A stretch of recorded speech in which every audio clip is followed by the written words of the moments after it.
If you want to learn how to freeze your location on Snapchat, just keep on watching because we prepared a step-by-step tutorial for you. First step, open Snapchat on your phone and then press the location icon at the bottom left corner of your screen. Here you'll see your current location and also the locations of your friends if their location is turned on. Now to temporarily freeze your location, just press settings and then turn on ghost mode.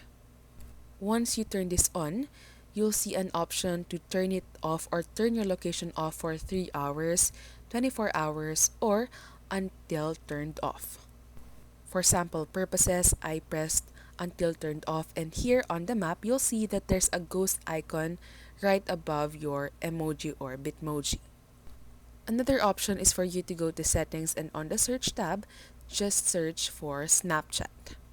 Here, just press the location button and then choose either never or when the application is opened.